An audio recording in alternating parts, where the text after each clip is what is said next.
ಎಲ್ರಿಗೂ ನಮಸ್ಕಾರ. Welcome back to Bhagya creation. ಯಾರ್ಯಾರಾಗೆ ನಮ್ಮ ಚಾನಲ್ ನೋಡ್ತಾ ಇದ್ದೀರಾ ದಯವಿಟ್ಟು ಸಬ್ಸ್ಕ್ರೈಬ್ ಮಾಡ್ಕೊಳ್ಳಿ. ನನ್ನ ವಿಡಿಯೋ ಇಷ್ಟ ಆದರೆ ಒಂದು ಲೈಕ್ ಕೊಡಿ. ನಾನಿವತ್ತು ಪಾಲಕ್ ಚಿಕನ್ ಬಿರಿಯಾನಿ ಮಾಡ್ತಾಯಿದ್ದೀನಿ. ಅದಕ್ಕೆ ನಾನು ಒಂದು ಅರ್ಧ kg ಚಿಕನ್ನು, ಒಂದು ಕಟ್ಟು ಪಾಲಕ್ ಸೊಪ್ಪು ಮತ್ತು 2 ಗ್ಲಾಸು ನಾನು ಅಕ್ಕಿ ತೊಗೊಂಡಿದ್ದೀನಿ. ಅಲ್ಲಿಗೆ 1.5 ಗ್ಲಾಸು ಅಕ್ಕಿನ ನಾನು ಬಾಸುಮತಿ ಅಕ್ಕಿ ತೊಗೊಂಡಿದ್ದೀನಿ. ಇನ್ನು ಮಾಮೂಲಿ ನಾವು ಡೈಲಿ ಏನು ಮಾಡ್ತೀವಿ ಆ ಅಕ್ಕಿದು ಅರ್ಧ ಗ್ಲಾಸ್ ತೊಗೊಂಡಿದ್ದೀನಿ. ಟೋಟಲ್ 2 ಗ್ಲಾಸ್ ಆಗುತ್ತೆ. ಒಂದು 2 ಗ್ಲಾಸಿಗೆ ಒಂದು ಮೀಡಿಯಮ್ ಕಟ್ಟು ನಾನು ಪಾಲಕ್ ಸೊಪ್ಪು ತೊಗೊಂಡಿದ್ದೀನಿ. ಈಗ ಅದಕ್ಕೆ ಮಸಾಲೆ ಚಕ್ಕೆ, ಮರಾಠಿ ಮೊಗ್ಗು, ಸೋಂಪು, ಲವಂಗ, ಏಲಕ್ಕಿ ಮತ್ತು ಪಲಾವ್ ಎಲೆ, ಕಸೂರಿ ಮೇಥಿ ಮತ್ತು ಬೆಳ್ಳುಳ್ಳಿ, ಶುಂಠಿ ಮತ್ತು ಹಸಿರು ಮೆಣಸಿನ್ಕಾಯಿನ ನಾನಿಲ್ಲಿ ಒಂದು 10ರಿಂದ ಒಂದು 12 ತೊಗೊಂಡಿದ್ದೀನಿ. ಇದು ಅಷ್ಟೊಂದು ಖಾರ ಇಲ್ಲ, ಸ್ವಲ್ಪ ಖಾರದ ಪುಡಿನ ಯೂಸ್ ಮಾಡ್ಕೋತಾ ಇದ್ದೀನಿ. ನೀವು ಬೇಕು ಅಂದರೆ ಬರೀ ಹಸಿರು ಮೆಣಸಿನ್ಕಾಯಿನೇ ಬೇಕಾದ್ರೆ ಹಾಕ್ಕೊಬೋದು.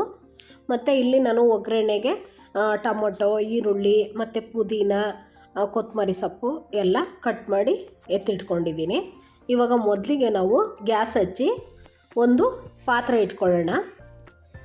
ಇವಾಗ ಇದಕ್ಕೆ ಒಂದು 2 ಗ್ಲಾಸಷ್ಟು ನೀರು ಹಾಕ್ಕೋತಾ ಇದ್ದೀನಿ. ಅಂದರೆ ಜಾಸ್ತಿ ಬೇಕಾದರೂ ಹಾಕ್ಕೋಬೋದು. ಈ ನೀರನ್ನ ನಾವು ಮತ್ತೆ ಬಿರಿಯಾನಿಗೆ ನಾನು ಯೂಸ್ ಮಾಡ್ತೀನಿ, ವೇಸ್ಟ್ ಮಾಡಲ್ಲ. ಇವಾಗ ಇದು ನೀರು ಕಾಯ್ದಿದೆ. ಅದಕ್ಕೆ ನಾನು ಪಾಲಕ್ ಸೊಪ್ಪನ್ನ ನಾನು ತೊಳೆದು ಎತ್ತಿಟ್ಟಿದ್ದೆ, ಅದನ್ನು ಇವಾಗ ಹಾಕ್ಕೋತಾ ಇದ್ದೀನಿ. ಅಂದರೆ ಸ್ವಲ್ಪ ಬೇಯಿಸ್ಕೋಬೇಕು. ನಾವು ಹಾಗೆ ಬೇಕಾದರೂ ಹುರಿದ್ಬಿಟ್ಟು ಮಾಡ್ಬೋದು, ಅದು ಸ್ವಲ್ಪ ಟೇಸ್ಟ್ ಡಿಫ್ರೆಂಟ್ ಬರುತ್ತೆ. ನಾವು ಈ ರೀತಿ ಮಾಡೋದೊಂಥರ ಟೇಸ್ಟ್ ಡಿಫ್ರೆಂಟ್ ಬರುತ್ತೆ. ಬೇಕಾದ್ರೆ ಒಂದು ಸಲ ಟ್ರೈ ಮಾಡಿ.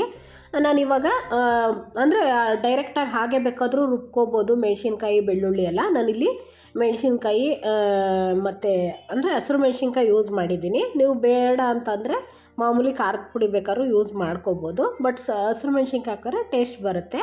ಸ್ವಲ್ಪ ಬೆಳ್ಳುಳ್ಳಿ ಬೇಯೋಕ್ಕೆ ಹಾಕ್ಕೊಂಡಿದ್ದೆ. ಅಂದರೆ ನೀವು ಹಾಗೆ ಡೈರೆಕ್ಟಾಗಿ ಬೇಕಾದರೂ ರುಬ್ಬೋದು. ಬೇಕು ಅಂದರೆ ಗೋಡಂಬಿನೂ ನೀವು ಇದಕ್ಕೆ ಹಾಕಿ ಬೇಯಿಸ್ಕೊಂಡು ನೀವು ರುಬ್ಬೋದು, ಅದು ತುಂಬಾ ಚೆನ್ನಾಗಿರುತ್ತೆ. ಇವಾಗ ಅದು ಆಗಿದೆ. ಅದನ್ನು ಸೋರಿಸ್ಬಿಟ್ಟು ಮತ್ತು ಅದರ ರಸನೂ ಮತ್ತು ಸೊಪ್ಪನ್ನ ನಾನು ಇಲ್ಲಿ ಪ್ಲೇಟ್ಗೆ ತಣ್ಣಗಾಕಿಬಿಟ್ಟಿದ್ದೀನಿ. ನಾನು ಆ ರಸನೂ ವೇಸ್ಟ್ ಮಾಡಲ್ಲ. ನಾನು ಇಲ್ಲಿ ಬಿರಿಯಾನಿ ಮಾಡುವಾಗ ಅದನ್ನು ನೀರನ್ನ ಯೂಸ್ ಮಾಡ್ತೀನಿ.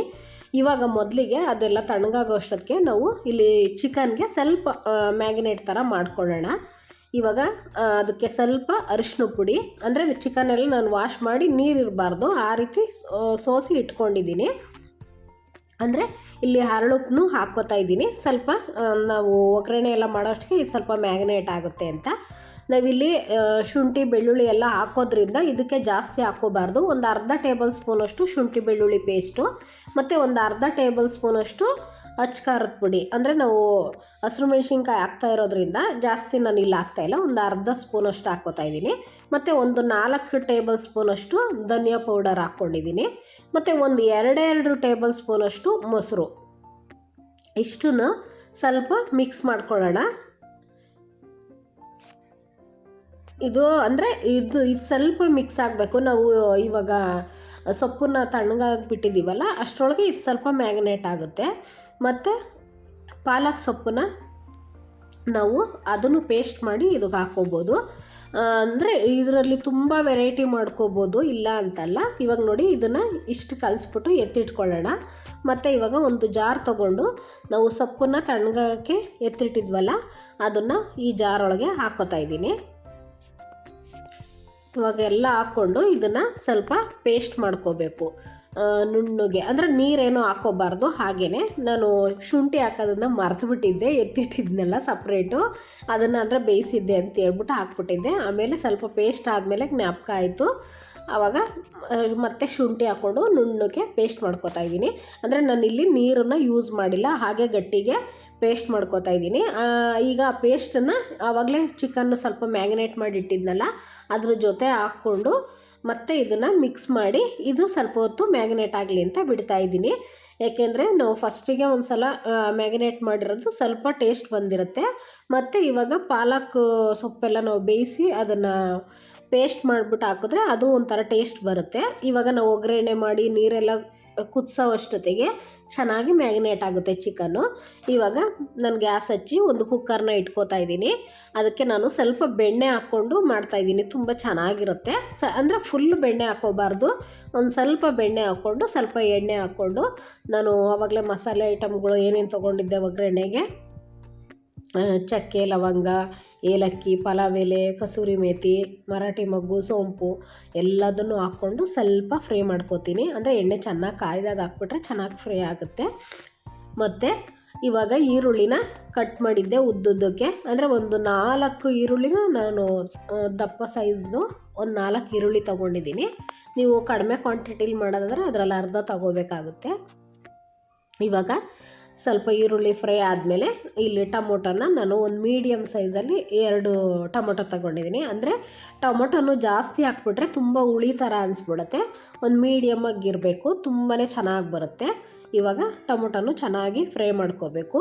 ನಾನಿಲ್ಲಿ ಚಿಕನ್ಗೆ ಶುಂಠಿ ಬೆಳ್ಳುಳ್ಳಿ ಪೇಸ್ಟು ಮ್ಯಾಗ್ನೇಟ್ ಮಾಡಿದ್ದೆ. ಮತ್ತು ಸೊಪ್ಪನ್ನ ಬೇಯಿಸುವಾಗಲೂ ನಾನು ಶುಂಠಿ ಬೆಳ್ಳುಳ್ಳಿ ಎಲ್ಲ ರುಬ್ಬಿರೋದ್ರಿಂದ ನಾನು ಒಗ್ಗರಣೆ ಮಾಡುವಾಗ ಶುಂಠಿ ಬೆಳ್ಳುಳ್ಳಿ ಪೇಸ್ಟು, ಖಾರ ಯಾವುದೂ ಇಲ್ಲಿ ಯೂಸ್ ಮಾಡ್ತಾಯಿಲ್ಲ. ಇವಾಗ ಈರುಳ್ಳಿ ಟೊಮೊಟೊ ಎಲ್ಲ ಚೆನ್ನಾಗಿ ಫ್ರೈ ಆದಮೇಲೆ ನಾನು ಮ್ಯಾಗ್ನೇಟ್ ಮಾಡಿರೋ ಅಂಥ ಚಿಕನ್ನ ಹಾಕೋತಾ ಇದ್ದೀನಿ.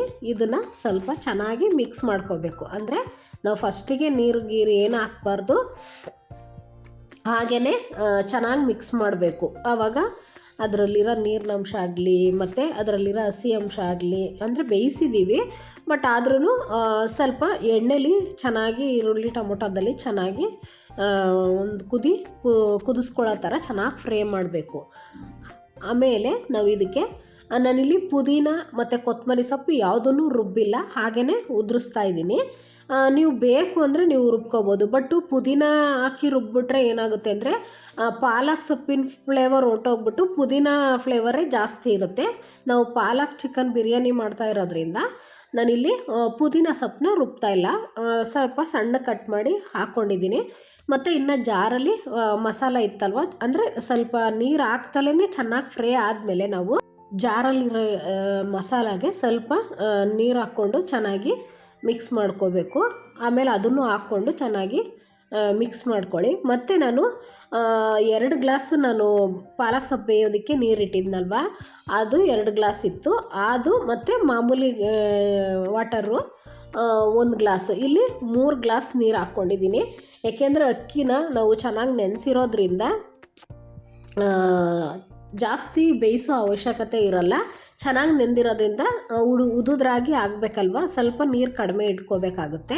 ಹಾಗಾಗಿ ಮತ್ತು ಇದ್ರ ಜೊತೆಗೆ ನಾನು ಉಪ್ಪನ್ನ ಆಲ್ರೆಡಿ ಚಿಕನಿಗೆ ಮಿಕ್ಸ್ ಮಾಡುವಾಗ ಹಾಕ್ಕೊಂಡಿದ್ದೆ. ನೀವು ಸ್ವಲ್ಪ ನೀರು ಹಾಕೊಂಡ್ಮೇಲೆ ನಿಮಗೆ ಕಡಿಮೆ ಅಂತ ಏನಾದರೂ ಅನಿಸ್ತು ಅಂತಂದರೆ ಟೇಸ್ಟ್ ನೋಡಿಬಿಟ್ಟು ನೀವು ಉಪ್ಪನ್ನ ಆ್ಯಡ್ ಮಾಡ್ಕೊಳ್ಳಿ. ನಾನಿಲ್ಲಿ ಸ್ವಲ್ಪ ಕಡಿಮೆ ಇತ್ತು ಅಂತ ಸ್ವಲ್ಪ ಹಾಕ್ಕೊಂಡಿದ್ದೀನಿ. ಮತ್ತು ಚೆನ್ನಾಗಿ ಇದನ್ನು ನೀರು ಹಾಕೊಂಡ್ಮೇಲೆ ಚೆನ್ನಾಗಿ ಕುದಿಬೇಕು. ಒಂದು ಕುದ್ದಾದ್ಮೇಲೆ ನಾವು ಅಕ್ಕಿನ ನಾನು ನೆನೆಸಿಟ್ಟಿದ್ನಲ್ಲ ಅದನ್ನು ನೀರೆಲ್ಲ ಫುಲ್ಲು ಸೋರಿಸ್ಬೇಕು. ಸೋರಿಸ್ಬಿಟ್ಟು ಇದರೊಳಗಡೆ ಹಾಕ್ಕೊಂಡು ಚೆನ್ನಾಗಿ ಮಿಕ್ಸ್ ಕೊಡಬೇಕು.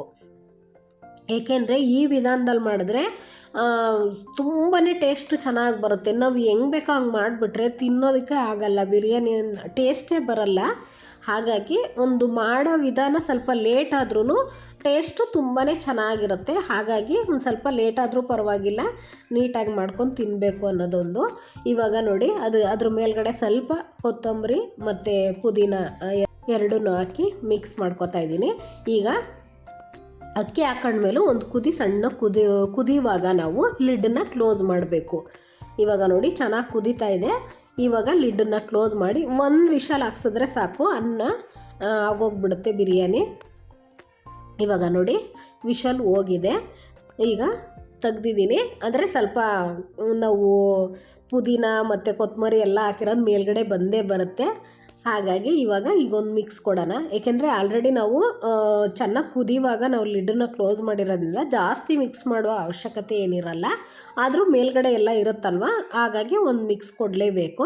ನಿಮಗೆ ಚಿಕನ್ನು ಜಾಸ್ತಿ ಬೇಕು ಬಿರಿಯಾನಿಲಿ ಅಂದಾಗ ನೀವು ಚಿಕನ್ ಜಾಸ್ತಿ ಹಾಕ್ಕೋಬೋದು. ನಾನಿಲ್ಲಿ ಒಂದು ಮೀಡಿಯಮಲ್ಲಿ 2 ಗ್ಲಾಸಿಗೆ ಎಷ್ಟು ಬೇಕೋ, ಅತಿ ಹೆಚ್ಚು ಚಿಕನ್ ಹಾಕಿದ್ರೂ ಅಷ್ಟೊಂದು ಇಷ್ಟ ಆಗಲ್ಲ ತಿನ್ನೋದಕ್ಕೆ ನಮ್ಮ ಮನೇಲಿ. ಹಾಗಾಗಿ ನಾನಿಲ್ಲಿ ಒಂದು 1/2 kgಗೆ ಒಂದು 2 ಗ್ಲಾಸ್ ಹಾಕಿ ಮಾಡಿದ್ದೀನಿ. ತುಂಬಾ ಚೆನ್ನಾಗಿ ಬಂದಿತ್ತು ಮತ್ತು ಟೇಸ್ಟು ಅಷ್ಟೇ ನಮ್ಮ ಮನೇಲಿ ಎಲ್ರಿಗೂ ಇಷ್ಟ ಆಯಿತು. ಒಂದೇ ಥರ ತಿಂದು ಬೇಜಾರಾಗಿರುತ್ತಲ್ಲ, ಆವಾಗ ಈ ರೀತಿ ವೆರೈಟಿಯಾಗೂ ಮಾಡ್ಕೋಬೋದು. ಮತ್ತು ಪಾಲಕ್ ಸೊಪ್ಪು ಅಷ್ಟೇ ಹೆಲ್ತಿಗೆ ತುಂಬಾ ಒಳ್ಳೆಯದು. ಈಗ ಸೊಪ್ಪೆಲ್ಲ ಕೆಲವರು ತಿನ್ನೋಕೆ ಇಷ್ಟನೇ ಪಡಲ್ಲ, ಅಂಥವ್ರಿಗೆ ಈ ರೀತಿ ನಾವು ಸೊಪ್ಪನ್ನ ತಿನ್ನಿಸ್ಬೋದು. ಗೊತ್ತೇ ಆಗಲ್ಲ ಯಾವ ರೀತಿ ಮಾಡಿದ್ದಾರೆ, ಯಾಕೆಂದರೆ ಸೊಪ್ಪು ಕಾಣಿಸಲ್ಲ, ಹಾಗಾಗಿ ತಿಂತಾರೆ. ಕೆಲವೊಂದು ಜನ ಸೊಪ್ಪು ಇದು ಏನು ತಿನ್ನಲ್ಲ, ಅಂಥವರು ಅದು ಹಾಕಿದ್ದೀವಿ ಅಂತ ಅಂದ್ರೇ ತಿನ್ನಲ್ಲ. ಅಂಥವ್ರಿಗೆ ಈ ರೀತಿ ಮಾಡಿ ತಿನ್ನಿಸ್ಬೋದು, ಹೆಲ್ತಿಗೂ ತುಂಬಾ ಒಳ್ಳೆಯದು. ನೋಡಿ ಈಗ ಒಳ್ಳೆ ಬಿರಿಯಾನಿ ರೆಡಿಯಾಗಿದೆ, ತುಂಬ ಟೇಸ್ಟಿಯಾಗಿದೆ ಮತ್ತು ವೆರೈಟಿಯಾಗಿ ಇರುತ್ತೆ. ನಾವು ಡಿಫ್ರೆಂಟಾಗಿ ಮಾಡಿಕೊಂಡು ತಿನ್ಬೋದು. ಹೀಗೆ ನಮ್ಮ ಚಾನಲ್ನ ಸಪೋರ್ಟ್ ಮಾಡಿ, ಸಬ್ಸ್ಕ್ರೈಬ್ ಮಾಡ್ಕೊಳ್ಳಿ, ಶೇರ್ ಮಾಡಿ, ಕಮೆಂಟ್ ಮಾಡಿ. Thank you for watching.